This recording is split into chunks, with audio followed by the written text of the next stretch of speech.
Je voudrais avoir un son un peu différent. Parce que beaucoup disent, oui, il faut que l'Afrique soit au Conseil de sécurité, il faut que l'Afrique soit mieux représentée. Ce qui est vrai. Ce qui est vrai, nous constituons 55 pays. Mais moi, je veux mettre l'accent sur le fait que l'Afrique ne doit pas être là en nombre, mais en qualité. Parce que nous, dans le cas du Mali, on a vu beaucoup de pays africains au Conseil de sécurité ne nous soutiennent pas. Ils n'apportent même pas une approche différente. Ils votent avec nos ennemis, souvent. Si l'Afrique n'apporte pas son identité dans la gestion des affaires mondiales, je pense que ça ne sert à rien d'être content que l'Afrique est autour de la table, mais elle est autour de la table pour faire quoi? Quand il y a un petit problème qui se passe au Mali, on dit oui, il faut appeler la Cour pénale internationale. Mais en Palestine, ce qui est en train de se passer, ce n'est pas le droit de l'homme. Où est la Cour pénale internationale? Où sont ces donneurs de leçons? Où sont ces pays qui se disent champions des droits de l'homme, qui eux-mêmes soutiennent ce qui est en train de se passer? Où nous sommes face au terrorisme, on nous propose une opération de maintien de la paix dans une zone où il n'y a pas de paix à maintenir. Pendant 10 ans, on a entretenu la menace, mais elle n'était pas adaptée. Et parce que dans nos pays, bon, on est très prompt à agir quand des gens prennent le pouvoir par des coups d'État ou autres. Mais qu'est-ce qu'on fait des présidents qui sont assis et qui posent des actes qui créent la tension dans leur pays, qui manipulent les constitutions, qui manipulent les organes judiciaires, qui créent l'instabilité dans leur pays, qui empêchent aux gens d'être candidats à des élections, etc. Qu'est-ce qu'on en fait? On regarde.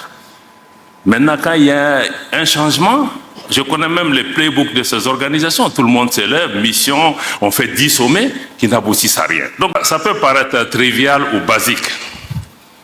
Mais je pense que c'est important si on se rappelle le contexte dans lequel nous sommes dans notre région aujourd'hui, où les chefs d'État du Mali, du Burkina, du Niger, de la Guinée, leurs ministres des Affaires étrangères sont interdits de voyager dans la région.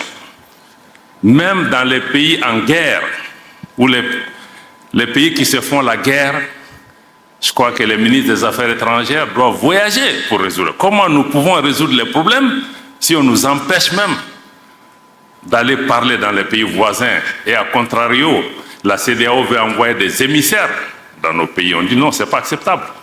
Sinon, on ne peut pas aller, vous n'allez pas pouvoir venir. Parce que le dialogue, c'est à double sens.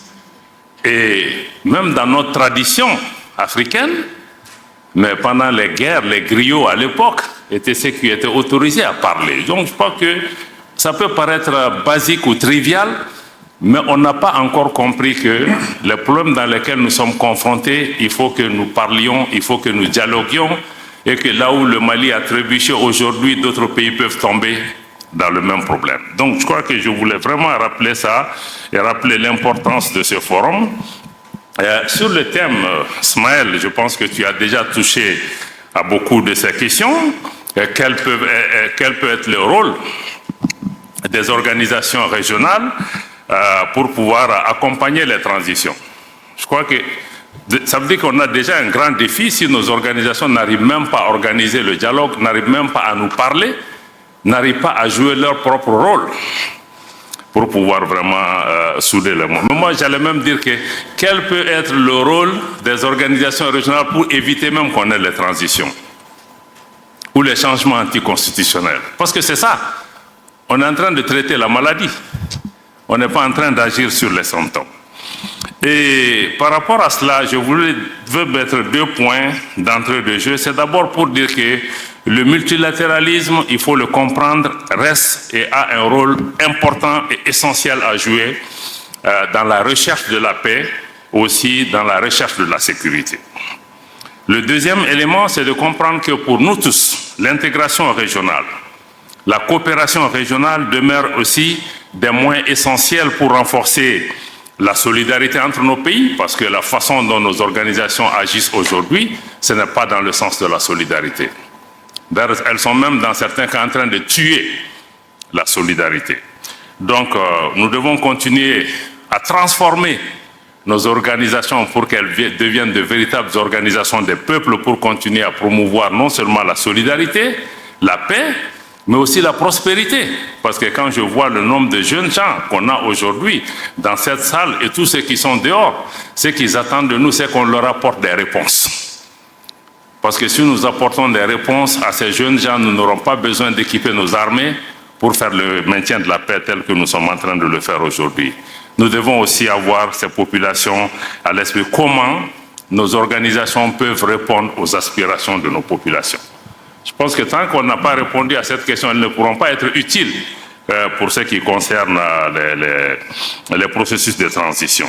Donc, par rapport à cette introduction, je peux dire que le constat est amer, pour commencer. Et amer parce que nous faisons face à une double crise.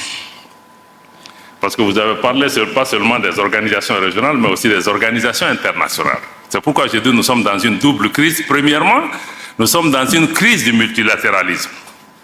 Parce que nos organisations internationales, les Nations Unies et toutes les organisations qui sont affiliées, le Conseil de sécurité, sont aujourd'hui incapables de résoudre les problèmes. Le Conseil de sécurité est bloqué aujourd'hui. Même pour faire un communiqué sur l'attaque du bateau Tombouctou au Mali, qui a fait près d'une 60aine de morts, le Conseil de sécurité a été incapable de trouver un consensus pour faire un communiqué.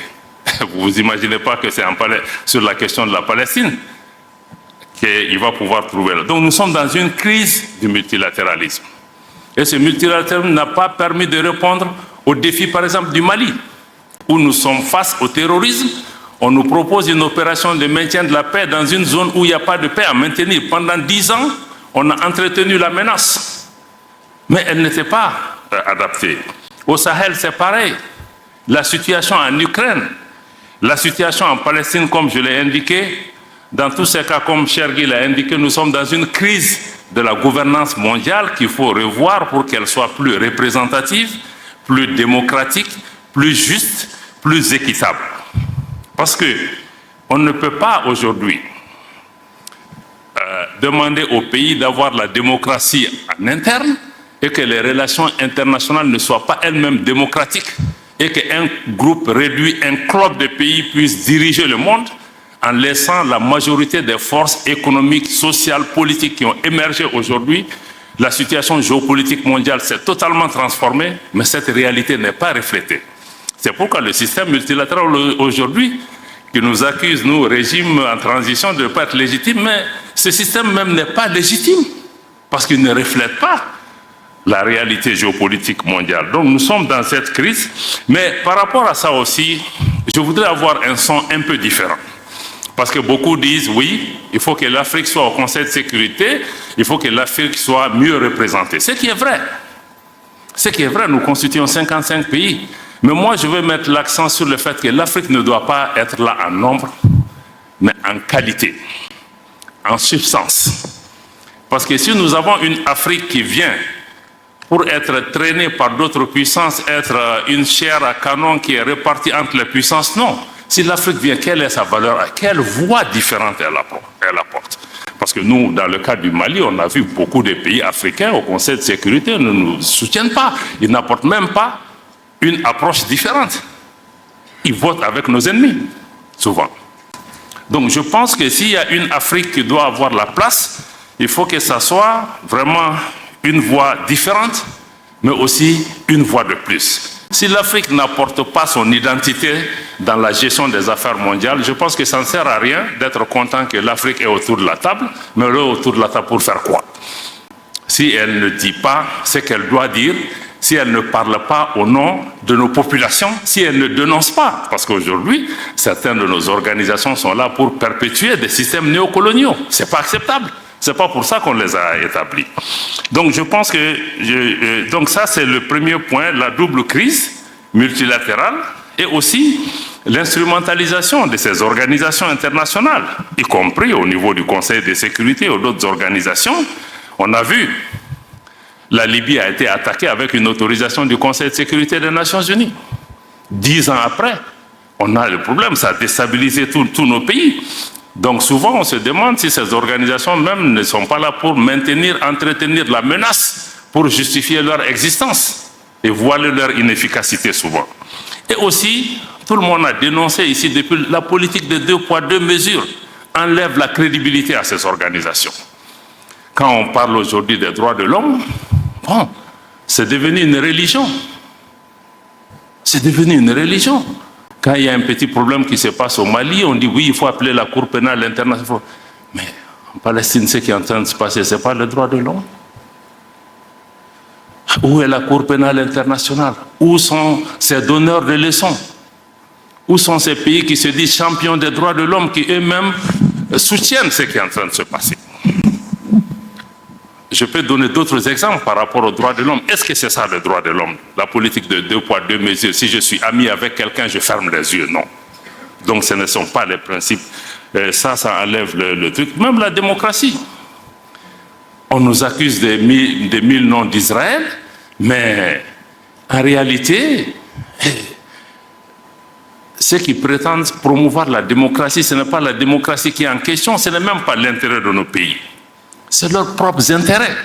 Parce que quand vous voyez que quand la démocratie ou les institutions sont menacées dans le pays, en fonction du fait que ce pays est avec moi ou n'est pas avec moi, ou les nouveaux gouvernements sont avec moi, je me prononce. Est-ce que c'est ça la démocratie? Donc nous-mêmes, nous devons pouvoir vraiment prendre ces questions. Donc je voulais dire que le système multilatéral, sur cette partie de la double crise, est incohérente et inconséquente par rapport aux réponses à nos questions.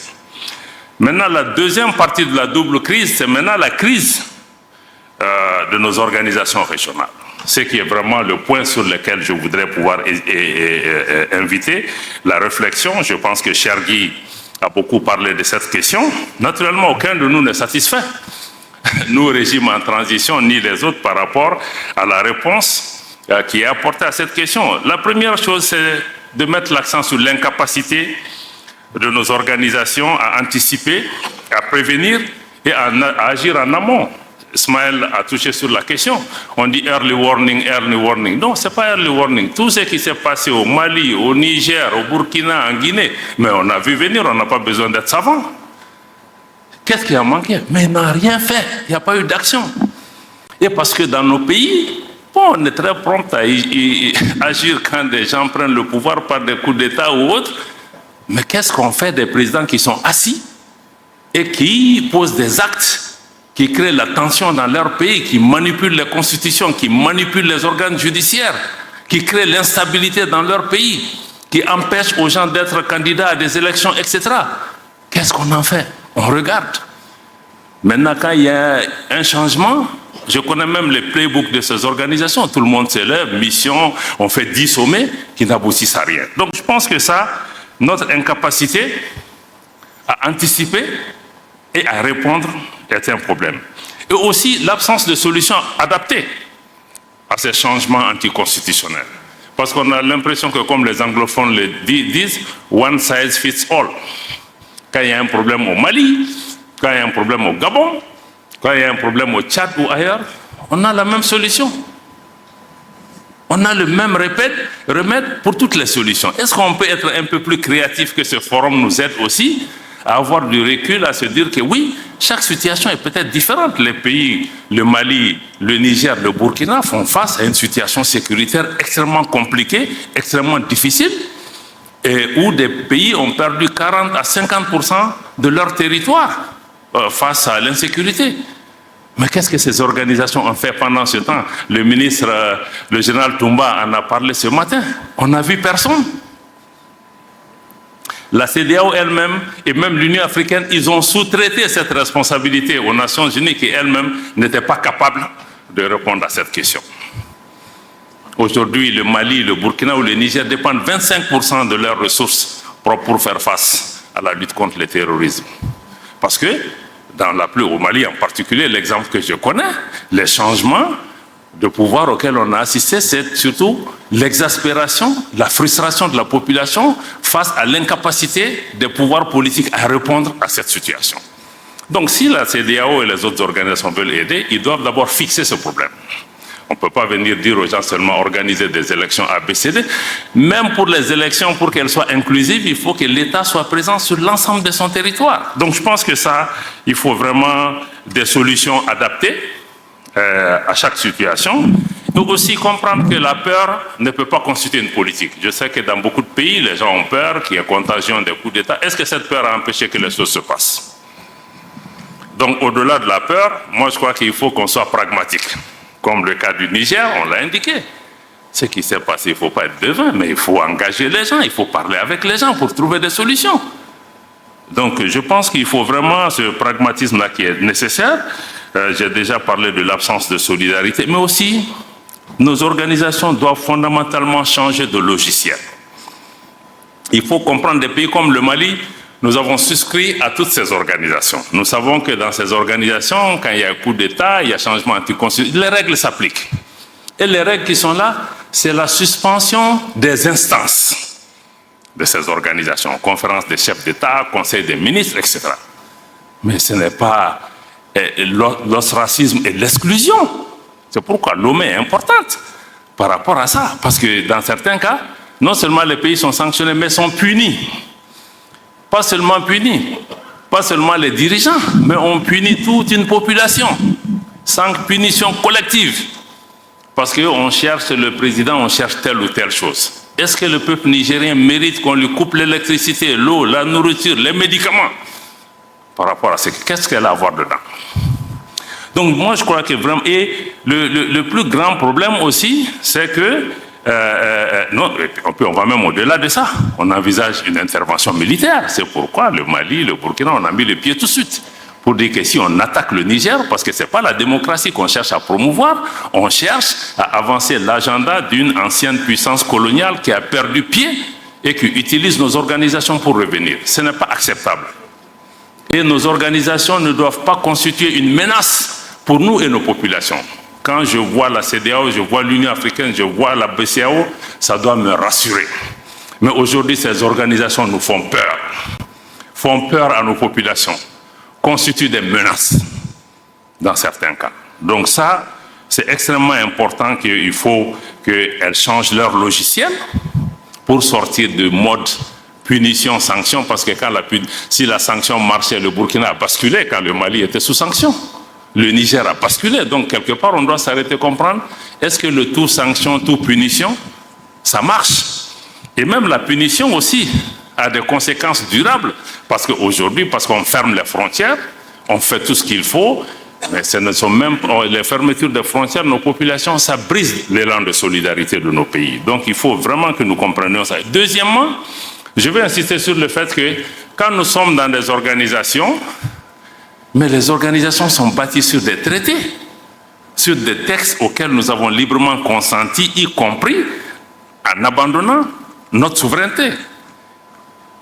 Mais dans beaucoup de ces organisations, à la CEDEAO, à l'UEMOA, les textes ne sont pas respectés.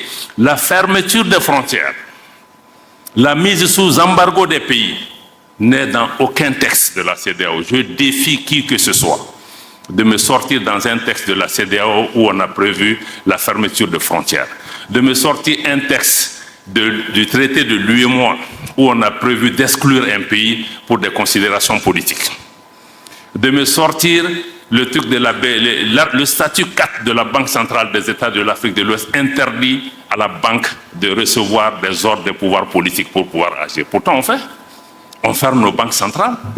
Donc, comment vous pouvez exiger l'état de droit au sein des pays et ne pas appliquer l'état de droit dans les organisations? Je crois que ça décrédibilise les organisations. Je vois que Chergui commence à bouger, peut-être que je dépasse mon temps. Donc, on est dans un paradoxe à ce niveau. Et l'autre question, je ne pourrais pas finir sans mettre l'accent aussi sur l'instrumentalisation de nos organisations. Je pense que j'ai parlé de ça plusieurs fois. On se comprend très bien.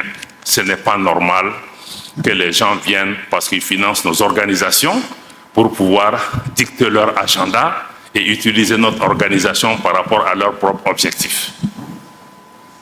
J'ai expliqué à certains qu'au sommet de l'Union africaine, l'Union européenne par exemple, on ne nous voit pas. Mais pourquoi d'autres veulent venir dans nos débats, nous? On peut avoir un partenariat, mais dans le cadre du... Donc, nos organisations sont instrumentalisées. Cette instrumentalisation conduit à la politique de 2 poids 2 mesures parce qu'on ne définit plus les choses en fonction de nos propres paramètres, Mais parce que, bon, les autorités françaises sont contre le Mali. Ah, il faut les suivre parce que, bon, tel pays a une attitude bienséante. Donc, je crois que ça pose un problème de crédibilité de nos organisations. Et le G5 Sahel, c'est la même chose. Notre frère là, Maman Sidikou, il était secrétaire exécutif du G5 Sahel. Le Mali est un pays fondateur du G5 Sahel. La France, qui n'est pas membre du G5 Sahel, dicte sa loi. Moi, je paye ma contribution. Un autre pays vient dire que le Mali ne peut pas assumer la présidence du G5 Sahel. Comme le disent nos amis ivoiriens, on est où là? Donc ça, ce sont des problèmes. Ce n'est pas qu'on imagine, mais c'est réel. Donc ceci nous amène à nous interroger sur la crédibilité. Aujourd'hui, la jeunesse africaine, j'ai entendu beaucoup de gens, nos populations se posent comment ces organisations sont perçues. Moi, je suis certain que ces puissances qui jouent ce jeu, leur objectif même, c'est de décrédibiliser nos organisations. Quand ils disent, ouais, on est derrière la CEDEAO, et vous prenez le micro souvent pour prédire, on a vu des ministres français, ou même le chef de l'État, prédire les conclusions des sommets de la CEDEAO sans qu'aucun responsable de l'organisation les rappelle à l'ordre. Donc, je pense que c'est ça. Bon, donc, je pense que par rapport à tout ça, qu'il y aura définitivement un impact sur l'intégration, la solidarité africaine si on ne prend pas des mesures. Pour des pays comme le Mali, on aurait pu continuer à protester, à agir, à faire des communiqués, mais nous avons dit aussi que quelque part, il faut que nous apportons une alternative, une réponse géostratégique. C'est pourquoi on a décidé de mettre en place l'Alliance des États du Sahel, pour plusieurs raisons, parce qu'on ne veut pas une organisation qui soit téléguidée de l'extérieur. Deux, c'est que nous avons décidé que nous finançons cette organisation. Si vous voyez la charte, elle n'a pas prévu que nous recevons de l'argent de qui que ce soit. Pour être très clair. Donc, s'il y a des réponses sécuritaires, ça doit être des réponses sécuritaires à la hauteur de nos moyens. Et les moyens, nous en avons. Nous ne sommes pas aussi pauvres que ça, parce que c'est la géopolitique qui crée cette pauvreté et l'entretien. Donc, nous voulons aussi proposer une nouvelle approche de la solidarité et de l'intégration régionale. Chaque pays a une voix, pratiquement un droit de veto par rapport à tout ce qui se décide. Nous voulons aussi travailler pas seulement sur les questions sécuritaires à travers cette alliance militaire, mais aussi travailler sur les questions de développement, y compris les questions monétaires qui sont tabous aujourd'hui. Nous allons toucher à toutes les questions, comment notre organisation peut répondre aux attentes des populations du Liptako-Gourma. Ce qui est important aussi dans cette organisation, c'est qu'il y a une volonté populaire. Les populations, il y a une symbiose entre nos populations qui soutiennent cette initiative. Donc ça me semble être important. Donc en conclusion, et pour terminer, je pense que pour que nos organisations soient crédibles, il faut qu'elles soient elles-mêmes capables d'apporter les changements qui sont attendus par les populations. En premier lieu, il faut d'abord qu'elles remplissent leur vocation première, qui est de réaliser la solidarité africaine, l'intégration africaine. Et 60 ans après les indépendances, aucun de nous ne peut être fier du résultat de nos organisations en termes d'intégration. Aujourd'hui, si on ne prend que la libre circulation des personnes et des biens, les non-africains circulent plus librement en Afrique que nous-mêmes. Je ne parle pas des infrastructures, je ne parle pas d'autre chose. Je ne parle même pas du financement de nos organisations. Donc, je pense que on ne doit pas blâmer les autres. Est-ce que nous-mêmes, on a fait le travail qu'on devait faire pour que les autres nous respectent? Peut-être que si l'intégration, on était même avancé, on a beaucoup de systèmes de coups d'État et autres qu'on n'aurait pas. Donc, je pense qu'il faut renforcer la solidarité. Mais il faut surtout des organisations où un leadership africain est affirmé et assumé. Parce que quand on parle de solution africaine, c'est qu'il faut un leadership africain. Et le leadership africain, c'est qu'il faut que les autres nous respectent. Il faut qu'on impose une respectabilité aux autres pays. Ce n'est pas parce que vous êtes des grands pays, vous êtes ceci, cela, que vous allez pouvoir venir. L'Afrique, ce n'est pas un pays. C'est 55 pays. C'est des populations avec une tradition, une culture millénaire, avec leur fierté. Donc je pense que nos organisations doivent pouvoir se ressaisir. Chacun de nous dans nos organisations, travaillons à faire de nos organisations des organisations des peuples et non des organisations d'État ou de chefs d'État ou de groupes. Je pense que tant que nous n'allons pas dans cette direction, nous aurons toujours des problèmes parce que nos populations ne sont pas impliquées, que souvent même les chefs d'État et nos leaders n'arrivent pas à tenir face à cette ingérence extérieure. C'est ce que je voulais partager avec vous en restant à l'écoute pour les questions qui peuvent venir, mais je crois qu'il faut que nous-mêmes nous posions les bonnes questions, mais tout ce dans quoi nous sommes les premiers responsables. Merci.